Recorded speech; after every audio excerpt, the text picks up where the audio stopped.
welcome back. It's Teacher Raf. Welcome back to my channel. Vice has an article called CDC tracked millions of phones to see if Americans followed COVID lockdown orders. Newly released documents showed the CDC plan to use phone location data to monitor schools. Churches wanted to use the data for many non-COVID purposes too.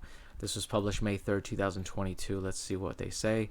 Centers for Disease Control Prevention, CDC, bought access to location data harvested from tens of millions of phones in the United States to perform analysis of compliance with curfews. All right, let's read that again. Let's read that really slowly. CDC bought access. So this is a democracy, and suddenly we're buying access to everyone's location via third-party phones. Sounds really sneaky, shady, and screwy to me. Track patterns of people visiting K-12 schools. Specifically monitor the effectiveness of policy in the Navajo Nation. According to CDC documents obtained by Motherboard, the documents also show that although the CDC used COVID as a reason to buy access to the data more quickly, it intended to use it for more general CDC purposes. Location data is information on devices, location sourced from the phone, which can then show where a person lives, works, where they went. Sort of data the CDC bought was aggregated, meaning it was designed to follow trends that emerged from the movements of groups of people. But researchers have repeatedly raised concerns about how location data can be de-anonymized and used to track specific people. I don't care if it's anonymized or de-anonymized. How the hell can they buy tracking information of people legally? This is completely inappropriate. I don't understand how they're circumventing the fucking law. Documents reveal the expensive plan the CDC had last year to use location data from a highly controversial data broker, SafeGraph. The company the CDC paid $420,000 for access to 1 year of data includes Peter Thiel and the former head of Saudi intelligence among its investors. So let me understand this. Former or current Alphabet Agency agents get software and then maybe reverse engineer it, sell it to the third-party black market. Then the black market gives it, or actually allows access to a legitimate third party to use and then sell to a semi-government linked entity like the CDC. It's like subverting and looping the laws in order to penetrate privacy.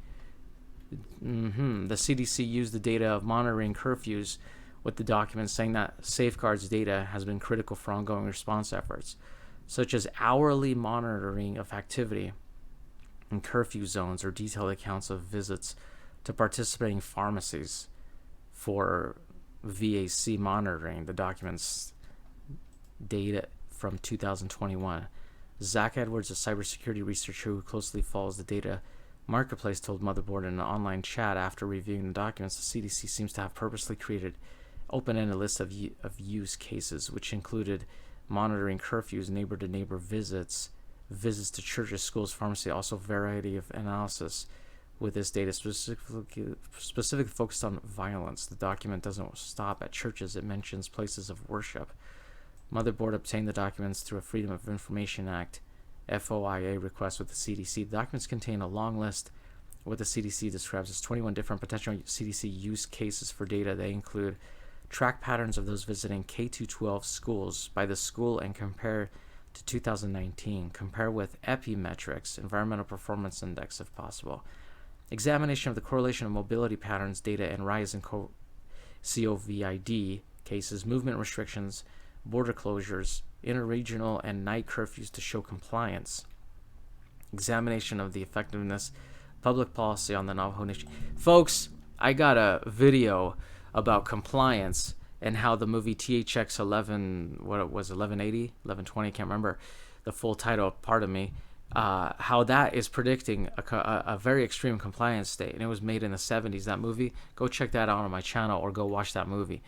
At the start of the pandemic, cell phone location data was seen as a potentially useful tool. Multiple media organizations, including the New York Times, used location data provided by companies in the industry to show where people were traveling to once lockdowns started to lift, or highlight that poorer communities were unable to shelter in place as much as richer ones. The COVID as a whole has been a flashpoint in a broader cultural war, with conservatives and anti-VAC groups protesting government mask and VAC mandates. They've also expressed a specific paranoia that VAC passports would be used as a tracking or surveillance tool, framing VAC refusal as a civil liberties issue. Robert F. Kennedy Jr.'s Children's Health Defense, one of the most influential and moneyed anti-VAC groups in the U.S., has promoted fears that digital VAC certificates could be used to surveil citizens. QANONO promoter Dustin Nemos wrote on Telegram in December that VAC passports are a Trojan horse being used to create a completely new type of controlled and surveilled society in which the freedom we enjoy today will be a distant memory. Against that inflamed backdrop, the use of cell phone location data for such a wide variety of tracking measures, even if effective for becoming better informed on the pandemic's spread or for informing policy, is likely to be controversial. It's also likely to give anti-VAC groups a real-world data point on which to pin their darkest warnings. Potential CDC use cases for data. Okay. You can come to the article and read that. The procurement documents say that this is an urgent COVID procurement request, asks for the purchase to be expedited. Some of the use cases are not explicitly linked to the COVID. One reads research points of interest for physical activity and chronic disease prevention, such as visits to parks, gyms, or weight management businesses. Another section of the document elaborates on the location data is used for non-COVID related programs. Unbelievable, man. They're taking the first step in a complete controlled society. THX 1180. CDC also plans to use mobility data and services acquired through this acquisition to support non-COVID programmatic areas and public health priorities across the agency, including but not limited to travel, parks and green spaces, physical activity, and mode of travel and population migration. Before, during, and after natural disasters, it reads the mobility data obtained under this contract will be available for CDC agency-wide use and will support numerous CDC priorities. CDC did not respond to multiple emails requesting comment on which use cases it deployed SafeGraph data for. SafeGraph is part of the ballooning location industry. How is that even an industry? It should be completely illegal. And Safeguard has previously shared data sets containing 18 million cell phones through the United States. Documents say this acquisition is for data that is geographically representative, derived from at least 20 million active cell phone users per day across the United States. Generally, companies in this industry ask or pay app developers to include location data gathering code in their apps. The location data then funnels up to companies that may resell the raw location data outright or package it into products. SafeGraph sells both. On the developed product side, SafeGraph has several different products, places, concerns, points of interest, such as where particular stores or buildings are located. Patterns is based on mobile phone location data that can show for how long people visit a location and where they came from and where are they and where else they go, according to SafeGraph's website. More recently, SafeGraph has started offering aggregated transaction data, showing how much consumers typically spend at specific locations under the spend product. SafeGraph sells its products to a wide range of industries, such as real estate, insurance, and advertising. These products include aggregated data on movements and spends. Spends? That's not even a word. Spending habits rather than the location of specific devices. Motherboard previously bought a set of SafeGraph location data for $200. The data was aggregated, meaning it was not supposed to pinpoint the movement of specific devices, and hence people, but at the time, Edwards said, in my opinion, the SafeGraph data is way beyond any safe threshold around anonymity.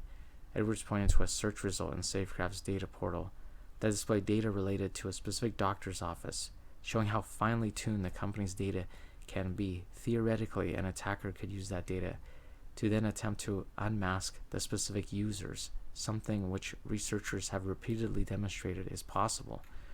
In January 2019, the Illinois Department of Transportation bought such data from SafeGraph that relate to over 5 million phones. Activist organization the Electronic Frontier Foundation, EFF, previously found.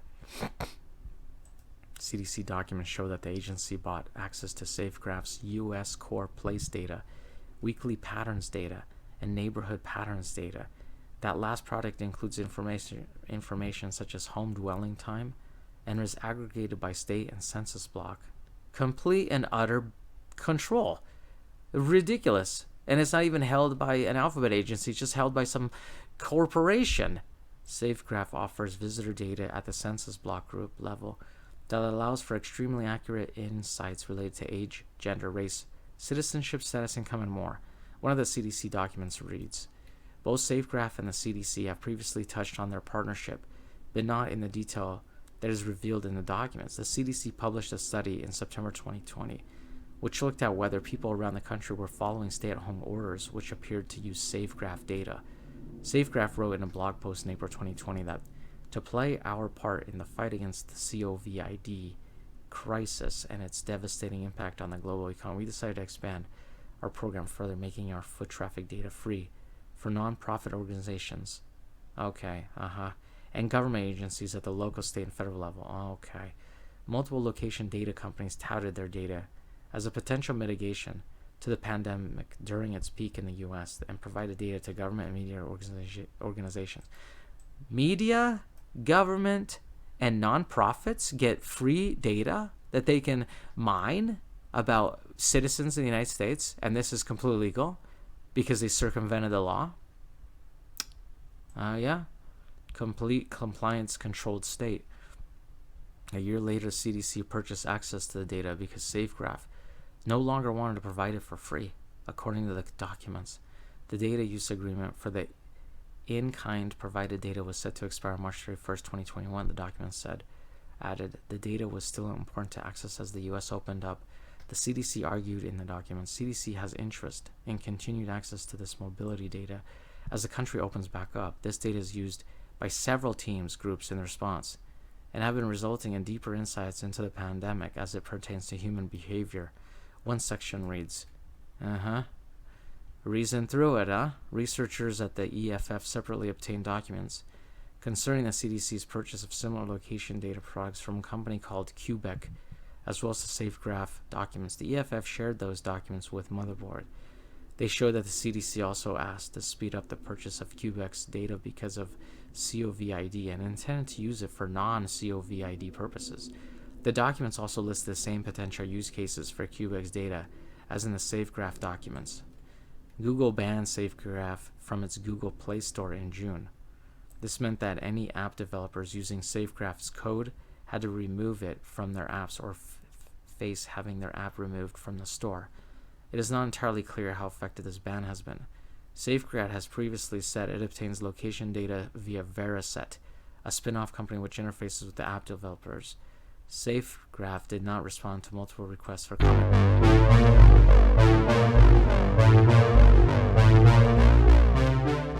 I just wanted to say thank you for tuning in, and if you would like to support me, you can go to my channel, hit the About page, and scroll down, and you'll see the links on the very bottom. Very bottom right is support small business and donate. You can donate anything you'd like if you'd like to help me out, or you can take a look at the adventure guides that I have published, which will help you anytime you're looking for a vacation. I talk about some do's and don'ts, and also give you a location of a very affordable hotel in order to save you money, and other details. Thank you for listening very much as always. Take care, be safe, hit like, make a comment, and share this link.